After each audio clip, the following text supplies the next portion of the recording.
Hello नमस्कार दोस्तों, मैं हूं किशन लाल और आप देख रहे हैं RG Kishan education YouTube channel. जल्दी से सभी विद्यार्थी लाइव आ जाइएगा। जैसा कि आज का सेशन बहुत ही शानदार होने वाला है। आप सबको पता है हमने आर्मी टारगेट बैच 2021 शुरू किया था, उसका सेशन आज चल रहा है। आज हम बात करने वाले हैं एनए का पेपर सॉल्यूशन करेंगे, जो कि साइंस के क्वेश्चन आपके एनए में पूछे गए। 1 नवंबर को जो 2020 को पेपर हुआ था, उस पूरे क्वेश्चन पेपर को हम हल करने वाले हैं, जो कि आपको मैं नहीं करवाने वाला हूं। हमारे गुरुजी है जो जिनसे मैं पढ़ा हुआ हूं, वो बायोलॉजी बहुत ही शानदार पढ़ाते हैं। तो बायोलॉजी का पोर्शन होने वाला है, जो कि आपका एनए का हम बात कर लेते हैं। नर्सिंग असिस्टेंट के आर्मी के पेपर में सारे क्वेश्चन पूछे गए और जीडी वालों को भी देखना है, क्योंकि एक दो क्वेश्चन जो कई बार जीडी में भी हार्ड आ जाते हैं, तो इन्हीं लेवल से उठाते हैं। तो रामानंद जी सर है जो आपको पढ़ाने वाले हैं, जो आपको पता होगा आरआरबी सिलेक्टेड है, तो उनसे आज पढ़ना है। तो बहुत ही शानदार क्लास होने वाले सभी विद्यार्थी रामानंद जी सर आपको पढ़ाने वाले, और उनका चैनल भी smart study by Ramanand ji sir के नाम से। उनको भी यदि आप थोड़ा हाई लेवल की आरआरबी यानी रेलवे की लेवल की आप साइंस पढ़ना चाहते हो, तो उनके चैनल को भी सब्सक्राइब कर सकते हो। उनका चैनल का लिंक मैंने डिस्क्रिप्शन में दे दिया है। तो आज हमारे जो गुरुजी है वो पढ़ाने वाले, तो बिना वेस्ट किए, टाइम खराब किया आपका, लेकर चलते हैं सेशन की तरफ। सर आपको पढ़ा देते हैं। चलिए सर आप शुरू कीजिए। नमस्कार दोस्तों, आरजे किशन एजुकेशन चैनल पे आपका स्वागत है। ये आर्मी से संबंधित एक बहुत ही अच्छा चैनल है, ठीक है। किशन सर ने और बहुत कम समय के अंदर डिजिटल शिक्षा के अंदर इतनी कम उम्र में एक बहुत अच्छा नाम कमाया है, ठीक है। जब किशन सर जो है मेरे पास पढ़ते थे तब ऐसा नहीं लगता था मेरे को कि ये बंदा जो है वो आगे जाकर एजुकेशन के क्षेत्र में इतना बड़ा है, वो नाम करेगा, ठीक है। तो इसको इस उपलब्धि के लिए बहुत शुभाशीष, ठीक है। आज किशन सर ने और मुझे आपसे रूबरू होने का मौका दिया, इसके लिए भी प्यारे किशन लाल को बहुत बहुत धन्यवाद देता हूं मैं, ठीक है। तो अब अपन जो है वो इस टेस्ट का और सॉल्यूशन है वो स्टार्ट करते हैं, ठीक है। देखिए दोस्तों, आपसे पहला क्वेश्चन जो है वो पूछा गया है, एक भट्टी द्वारा और उत्सर्जित विकिरण कौन सी होती है।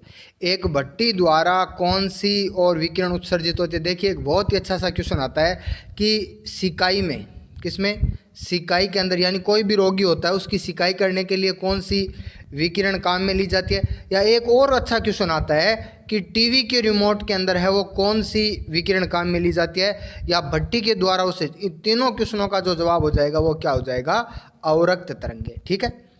भट्टी के द्वारा पूछा गया। यहाँ पर अपने को पता है भट्टी क्या होती है, गर्म होती है। सिकाई करना भी क्या होता है, गर्म होता है। रोगियों की सिकाई में कौन सी विकिरण काम में ली जाती है, तो इसका भी जवाब क्या हो जाएगा, अवरक्त। और ये क्वेश्चन एक तो बहुत ही अच्छा क्वेश्चन है जो बार बार एग्जाम में आता है कि टीवी के रिमोट के अंदर है वो कौन सी तरंगे काम में ली जाती है, तो इसका भी जवाब क्या हो जाएगा, अवरक्त तरंगे हो जाएगा, ठीक है। अब यदि अपन चारों ऑप्शन को देखें तो हमें पता है कि पेरा बैंगनी किरणें जो होती है, अल्ट्रावायलेट जो किरण होती है वो सूर्य से निकलती है, ठीक है। सूक्ष्म तरंगे क्या होती है, बहुत ही कम आवर्ती की तरंगे होती है। अवरक्त तरंग हमने पढ़ी लिया, इसका उपयोग है वो भट्टी से ये निकलती है। और यदि अपन बात करें तो इसका उपयोग रोगियों की सिकाई में किया जाता है। और यदि अपन बात करें तो टीवी की रिमोट में भी अवरक्त तरंगे हैं वो काम में ली जाती हैं, ठीक है। आगे यदि अपन बात करें तो अगला एक्स किरण। देखो एक्स किरण का एक सीधा सा उपयोग आपको याद रखना है कि एक्स किरण जो है वो चिकित्सा में ही काम में आती है। एक्स किरण कहाँ काम में आती है, एक्स किरण है वो चिकित्सा के अंदर ही काम में आती है। और अभी एक एग्जाम के अंदर पीछे क्वेश्चन आया था कि सीटी स्कैन में कौन सी तरंगें निकलती है। सीटी स्कैन जो होता है उसमें कौन सी तरंगें निकलती है, तो आपको याद रखना है एक्स किरणें, ठीक है। तो यहाँ पर सीधा सा जवाब हो गया, एक भट्टी से कौन सी तरंगें निकलती है, अवरक्त तरंगें निकलती है। चलिए अगला क्वेश्चन देखिए। अगला क्वेश्चन जो है वो पूछा गया है आपसे गतिशील शुक्राणु। गतिशील शुक्राणु, सबसे पहले अपने को पता होना चाहिए कि शुक्राणु क्या होते हैं। शुक्राणु होते हैं नर जनन कोशिका। शुक्राणु क्या होती है, शुक्राणु होते हैं नर जनन कोशिका, ठीक है। और आपसे क्वेश्चन पूछा गया है कि शुक्राणु है वो किस में अनुपस्थित होते हैं। तो देखिए यदि अपन बात करें तो फरन का साधारण नाम जो होता है वो मोस भी होता है, इसको मोस भी बोलते हैं, ठीक है। और ये जो है वो थैलोफाइटा समूह का पादप है। किसका? थैलोफाइटा समूह का पादप है। अगला है साइकस। साइकस जो है वो जिम्नोस्पर्म समूह का पादप है, जिम्नोस्पर्म समूह का पादप है। अगला फ्यूनेरिया। फ्यूनेरिया जो है वो टेरिडोफाइटा समूह का पादप है, ठीक है। और ये राइजोपस। राइजोपस तो क्या है? एक कवक है, ठीक है। ये तीनों पादप है, फरन, साइकस और फ्यूनेरिया। फरन को मोस भी कहते हैं, ये थैलोफाइटा समूह से पादप है। अगला यदि अपन बात करें तो साइकस।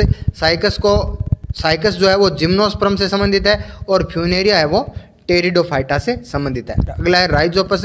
राइजोपस होता है कौन सा? कवक, ठीक है। अब देखिए ध्यान से, सबसे पहले मैं आपके सामने राइजोपस को क्लियर कर देता हूं। देखो, राइजोपस जो होता है ये कवक होता है, ठीक है। और इसको ब्रेड का कवक कहते हैं, रोटी का कवक। क्यों? क्योंकि हम देखते हैं कि रोटी के ऊपर जो काले रंग की ऐसे धागे नुमा संरचना हो जाती है ना, उनको बोलते हैं राइजोपस का कवक जाल, ठीक है। तो राइजोपस तो है वो, इसके अंदर बीजाणु पाए जाते हैं। और बीजाणु क्या होते हैं? बीजाणु होते हैं गतिशील, बीजाणु होते हैं वो गतिशील शुक्राणु होते हैं, ठीक है। तो इसका राइजोपस तो आंसर नहीं होगा। फ्यूनेरिया और साइकस, इनके अंदर क्या होता है? इनके अंदर है वो गतिशील शुक्राणु पाए जाते हैं। लेकिन यदि अपन बात करें फरन की, फरन किससे संबंधित है? फरन है थैलोफाइटा से संबंधित। किससे संबंधित है? थैलोफाइटा से संबंधित है। और थैलोफाइटा के अंदर आते हैं शैवाल, ठीक है। थैलोफाइटा के अंदर आते हैं शैवाल। और शैवालों की यदि अपन बात करें तो इनके अंदर अपन कह सकते हैं जनन क्रिया जो होती है वो विखंडन द्वारा होती है। किसके द्वारा? विखंडन द्वारा होती है। विखंडन का मतलब ये होता है कि ये टूट जाते हैं, टूट के एक भाग टूट के और नए फरन का निर्माण कर लेते हैं। तो इनके अंदर है वो गतिशील शुक्राणु नहीं पाए जाते हैं, ठीक है। चलिए भाई अगले क्वेश्चन का जवाब देखिए। अगला क्वेश्चन आपसे पूछा गया है कि मांसपेशियों में लैक्टिक अम्ल के दौरान बनता है। देखो, लैक्टिक अम्ल की यदि अपन बात करें तो जब मांसपेशियों में लैक्टिक अम्ल बन जाता है, मांसपेशियों में लैक्टिक अम्ल बन जाता है तो उस टाइम में मांसपेशी के अंदर हमें अपन कह सकते हैं कि थकान और दर्द का अनुभव होता है। एक तो ये सीधा सा क्वेश्चन आता है कि मांसपेशियों में किसके जमाव से और थकान और दर्द का अनुभव होता है, तो ये हो गया लैक्टिक अम्ल, ठीक है। आगे यदि अपन बात करें तो देखिए यहाँ पर नाम दे रखा है श्वसन।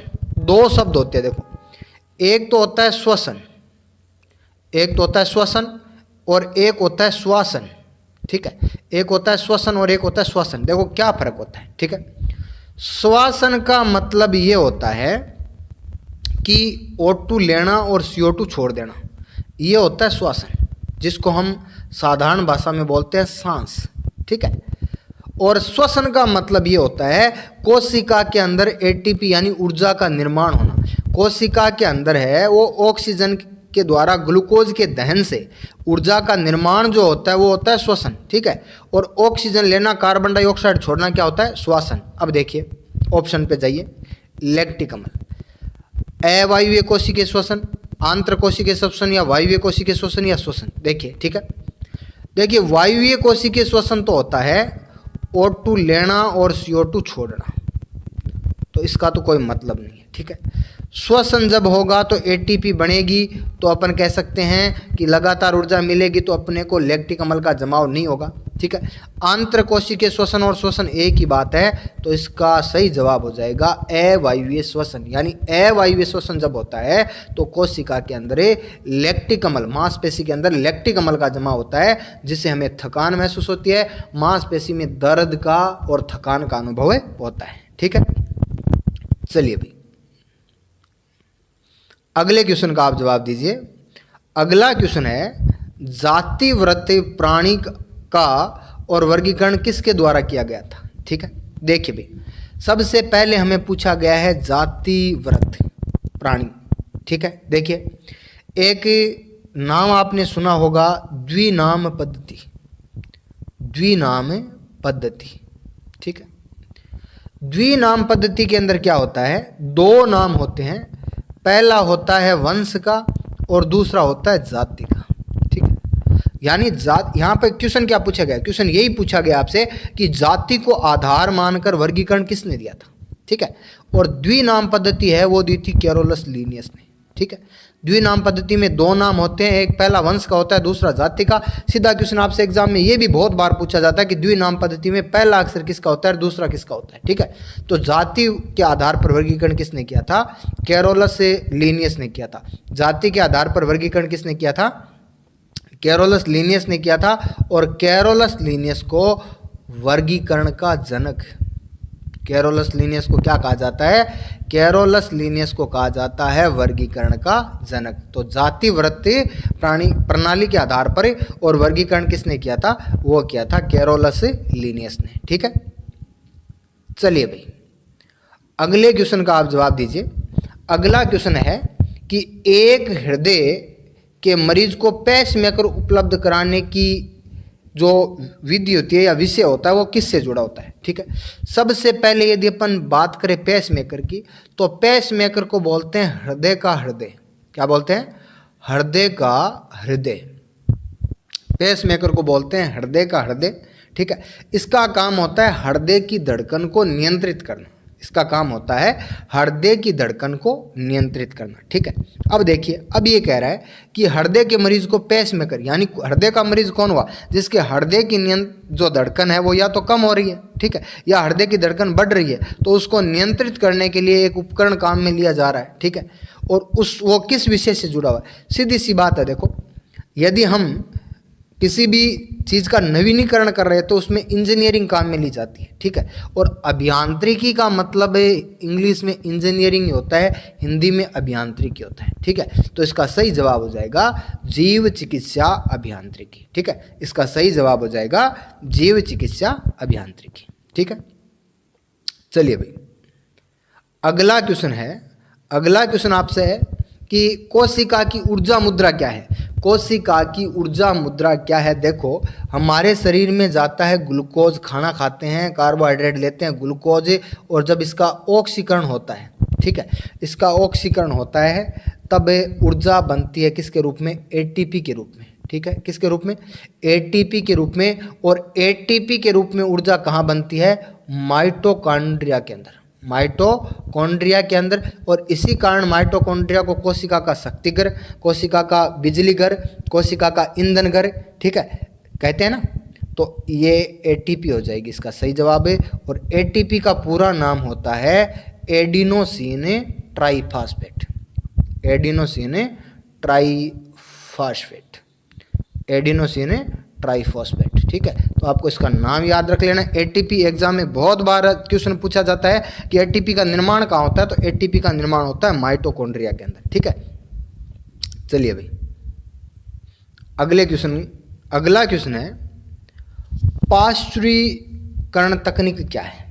पाश्चुरीकरण तकनीक क्या है, देखिए सबसे पहले मैं आपको बता दूं, इसकी खोज की थी लुई पास्चर ने, इसकी खोज की थी लुई पास्चर ने। पाश्चुरीकरण की खोज किसने की थी, लुई पास्चर ने, ठीक है।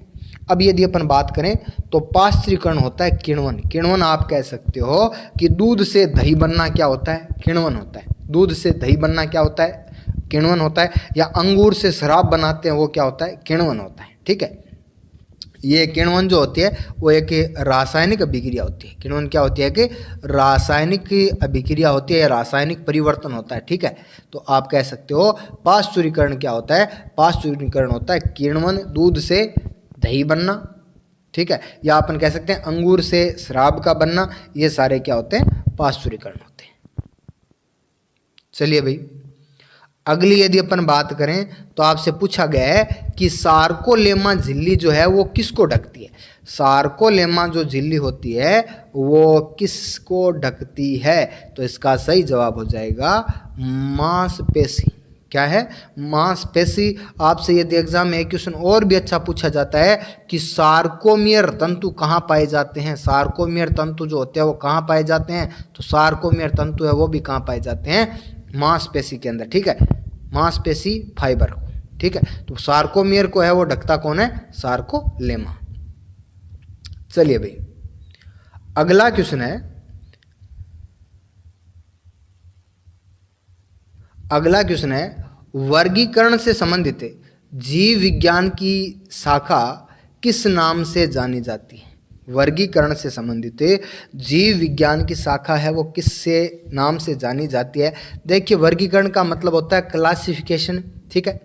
अब ये कह रहा है शरीर क्रिया विज्ञान, शरीर क्रिया विज्ञान या इसको बोलते हैं एनाटॉमी, ये कवक विज्ञान माइकोलॉजी, या देखो शरीर क्रिया का मतलब क्या हो गया? शरीर की क्रियाओं का अध्ययन, कवक विज्ञान यानी कवकों का अध्ययन, जीवाश्म विज्ञान यानी जीवाश्मों का अध्ययन, ठीक है। तो यहाँ पर सीधा सा जवाब दे रखा है वर्गीकरण विज्ञान। और वर्गीकरण विज्ञान को देखो, इसका कई बार सीधा सा नाम आ जाता है, इसको बोलते हैं वर्गीकी। क्या बोलते हैं इसको? वर्गीकी, या इंग्लिश में इसको बोलते हैं टैक्सोनॉमी। इंग्लिश में इसको क्या बोलते हैं? टैक्सोनॉमी। और अभी पिछले क्वेश्चन में, एक दो क्वेश्चन पीछे मैंने आपको बताया था कि फादर ऑफ क्लासिफिकेशन या फादर ऑफ जो टैक्सोनॉमी है वो कौन थे? वो थे लीनियस। वो कौन थे? लीनियस, ठीक है। तो ये हो जाएगा वर्गीकरण विज्ञान, या इसको सीधा बोलते हैं वर्गीकी या टैक्सोनॉमी, ठीक है। चलिए भाई, अगला क्वेश्चन है आनुवांशिकी की क्रियाविधि से संबंधित प्राणी विज्ञान की शाखा क्या कहते हैं? आनुवांशिकी की क्रियाविधि से संबंधित प्राणी विज्ञान की शाखा क्या होती है? देखो, कोशिका विज्ञान होती है कोशिका का अध्ययन करना, कोशिका का अध्ययन करना, साइटोलॉजी, कोशिका की विभिन्न क्रियाओं का अध्ययन करना या कोशिका के विभिन्न भागों का अध्ययन करना। सुजीवन और सुजनन, सुजीवन और सुजनन जो होती है, यूथेनिक्स और यूफेनिक्स, ये इसके अंदर क्या होता है? इसके अंदर मानव की नस्ल सुधार, मानव की नस्ल सुधार या पोषण सुधार का अध्ययन किया जाता है। इन दोनों के अंदर मानव की नस्ल सुधार या पोषण सुधार का अध्ययन किया जाता है, ठीक है। तो अब ये कह रहा है कि आनुवांशिकी की क्रियाविधि यानी एक पीढ़ी से दूसरी पीढ़ी में जाने वाले लक्षणों का अध्ययन करने वाली प्राणी विज्ञान की कौन सी शाखा है? तो वो है जेनेटिक्स, आनुवांशिकी, ठीक है। कोशिका विज्ञान का मतलब कोशिका का अध्ययन करना, कोशिका की क्रियाओं का अध्ययन करना, कोशिका के विभिन्न भागों का अध्ययन करना। सुजीवन और सुजनन जो होती है उसके अंदर क्या होता है? मानव की नस्ल का सुधार करना या पोषण का सुधार जो होता है वो सुजीवन और सुजनन में होता है, ठीक है। आगे तो इसमें प्राणी विज्ञान की शाखा जो एक पीढ़ी से दूसरी, आनुवांशिकता का मतलब क्या होता है? आनुवांशिकता का मतलब होता है एक पीढ़ी से दूसरी पीढ़ी में जाने वाले लक्षण, ठीक है। तो उनका अध्ययन कौन करती है? उनका अध्ययन करती है आनुवांशिकी। और आनुवांशिकी शब्द दिया था बेटसन ने, ठीक है। आनुवांशिकी शब्द किसने दिया था? बेटसन ने दिया था। आनुवांशिकी का जनक कहा जाता है मेंडल को, लेकिन आधुनिक आनुवांशिकी का जनक कहा जाता है किसको? बेटसन को। आधुनिक आनुवांशिकी का जनक किसको कहा जाता है? बेटसन को कहा जाता है। चलिए भाई, अगला क्वेश्चन आपसे पूछा गया है कि पौधों में लचीलापन की वजह क्या होती है? पौधों के अंदर कौन सा उत्तक जो है वो लचीलापन प्रदान करता है? देखो, मृद्युतक, दृढ़ोतक, शैलसोतक या हरितोतक, ठीक है। देखिए, इसको बोलते हैं स्थूल कोण उत्तक, इसको शैलसोतक जो है इसको स्थूल कोणोत्तक भी बोलते हैं, स्थूल कोणोत्तक भी बोलते हैं, ठीक है। देखिए, मृद्युतक क्या होता है? मृद्युतक का एक बहुत ही अच्छा क्वेश्चन आता है कि पादप के कोमल भागों में पाया जाता है या फल का जो खाने योग्य भाग होता है वो किसका बना होता है? मृद्युतक का। ये दो क्वेश्चन इसके सबसे इंपॉर्टेंट क्वेश्चन है कि फल का खाने योग्य भाग होता है वो किसका बना होता है? मृद्युतक का। दृढ़ोतक जो पादपों को मजबूती प्रदान करते हैं। हरितोतक पादप के हरे भागों में पाए जाते हैं और प्रकाश संश्लेषण का कार्य करते हैं, उनको क्या बोलते हैं? हरितोतक। अब अगला है शैलसोतक या इसको बोलते हैं स्थूल कोण उत्तक। देखिए, स्थूल कोण उत्तक यानी किसी भी कोण पर झुक जाता है, किसी भी कोण पर झुक जाता है, तभी तो झुकेगा जब लचीला होगा, ठीक है। तो ये होगा स्थूल कोण उत्तक जो होता है, या इसको इंग्लिश में कई बार सीधा सा देखो इसका नाम ये भी आ जाता है कोलेन काइमा, इसको कोलेन काइमा भी बोलते हैं या इसको बोलते हैं स्थूल कोण उत्तक, स्थूल कोण उत्तक, ठीक है। तो ये पादपों को लचीलापन प्रदान करता है, ये पादपों को कोमलपन प्रदान करता है, मुलायमपन प्रदान करता है, और ये दृढ़ोतक जो होता है वो पादपों को मजबूती प्रदान करता है, ठीक है।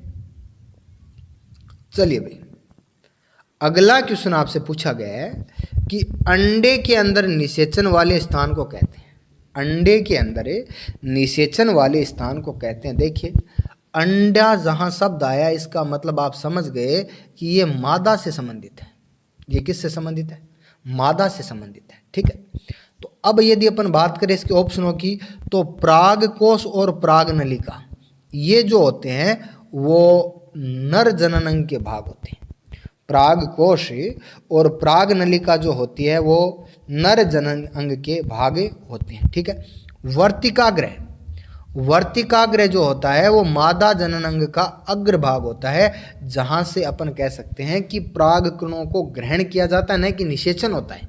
ठीक है, तो निषेचन कहाँ होता है? निषेचन होता है भ्रूण कोश के अंदर। ठीक है, दोबारा सुन लीजिए, अंडा मादा जनन अंग का भाग है और अंडा जो होता है वो मादा जनन अंग का भाग होता है, और पादपों के अंदर मादा जनन अंग होता है स्त्री केसर। क्या होता है? स्त्री केसर। और नर जनन अंग होता है पुंकेसर। ठीक है, और पुंकेसर के दो भाग होते हैं, एक तो होता है प्रागकोश और एक होती है प्रागनलिका। ठीक है, या इसको प्राग तंतु भी कहते हैं। ठीक है, तो इसका सही जवाब हो जाएगा प्रागकोश। इसका सही जवाब हो जाएगा प्रागकोश। ठीक है, चलिए भाई अगला क्वेश्चन है, यूरिया का निर्माण में होता है। यूरिया का निर्माण है वो कहाँ पे होता है? तो इसका बिल्कुल सीधा सा जवाब हो जाएगा यकृत। यकृत के अंदर ही यूरिया का निर्माण होता है, और यकृत के अंदर ही यूरिया जो है वो अमोनिया में बदलता है। ठीक है, यकृत के अंदर ही यूरिया का निर्माण होता है, और यकृत के अंदर ही यूरिया जो है वो किस में बदलता है? अमोनिया के अंदर बदलता है। ठीक है, चलिए भाई अगला क्वेश्चन है, वंशागति का गुणसूत्र सिद्धांत किसने प्रतिपादित किया था? ठीक है, वंशागति का गुणसूत्र सिद्धांत किसने प्रतिपादित किया था? तो ये किया था मॉर्गन ने। ठीक है, और इसका एक बहुत ही अच्छा स्टैंडर्ड क्वेश्चन जो एग्जाम में और पूछा जाता है कि मॉर्गन ने किसके ऊपर अध्ययन किया था? तो मॉर्गन ने फल मक्खी, किसके ऊपर? फल मक्खी, या इसको बोलते हैं ड्रोसोफिला। ये क्वेश्चन बहुत बार एग्जाम में पूछा गया है कि मॉर्गन ने है वो किस जीव पर प्रयोग किया था? तो वो था कौन सी? फल मक्खी या ड्रोसोफिला। ठीक है, अगला क्वेश्चन आपसे पूछा गया है कि अंडाणु की कोशिका द्रव्य में नहीं पाया जाता है। अंडाणु की कोशिका द्रव्य में नहीं पाया जाता है। देखिए अंडाणु क्या होता है? अंडाणु आप कहते हो, अंडाणु होता है मादा युग्मक। अंडाणु क्या होता है? मादा युग्मक या मादा कोशिका। ठीक है, माइटोकॉन्ड्रिया बिल्कुल पाया जाता है। बहुत ही अच्छा क्वेश्चन है। नर जनन कोशिका के अंदर भोजन का भंडार नहीं होता, मादा जनन कोशिका के अंदर भोजन का भंडार होता है, ऊर्जा का भंडार होता है। इसलिए माइटोकॉन्ड्रिया तो आपको मिलेगा ही मिलेगा, राइबोसोम प्रोटीन भी मिलेगा, और गोल्जी कॉम्प्लेक्स भी आपको मिलता है। देखो सेंट्रोसोम का मतलब होता है तारक काय। ठीक है, सेंट्रोसोम का मतलब होता है तारक काय, और तारक काय का कार्य होता है कोशिका विभाजन में सहायक होना। तारक काय जो होता है वो कोशिका विभाजन में सहायक होता है। अब हम अच्छी तरीके से जानते हैं कि अंडाणु एकल कोशिका है। ठीक है, ये विभाजित नहीं होती है। अंडाणु जो है वो एकल कोशिका है और ये विभाजित नहीं होती है, तो इसके अंदर तारक काय का कोई कार्य नहीं है। तारक काय का कोई कार्य नहीं है। ठीक है, तो दोस्तों जितने बायोलॉजी के क्वेश्चन थे हमने है वो इनका सॉल्यूशन किया है। ठीक है, आशा करूँगा कि आपको ये क्वेश्चन है वो इनका सॉल्यूशन जो है वो आपको पसंद आया होगा। ठीक है, तो आप ऐसे ही है वो किशन सर को सपोर्ट करते रहें। ठीक है, और जिन बच्चों को रेलवे की साइंस पढ़नी है या अपन कह सकते हैं अन्य किसी एग्जाम के लिए हाई लेवल की साइंस पढ़नी है, तो आप जो है वो डिस्क्रिप्शन में मेरे चैनल की लिंक दी हुई है, smart study by Ramanand sir. तो आप उस चैनल से जुड़ सकते हैं। रोज़ रात 9 बजे है वो टॉपिक वाइज है वो टेस्ट होता है, तो आप जुड़ जाइए और अच्छे से आप है वो टेस्ट देके और बहुत अच्छा है वो आप स्कोर कर सकते हैं। ठीक है, बाकी अन्य आप आर्मी की तैयारी के लिए है वो किशन सर से है वो जुड़े रहिए और अपनी तैयारी में लगे रहिए। ठीक है, धन्यवाद।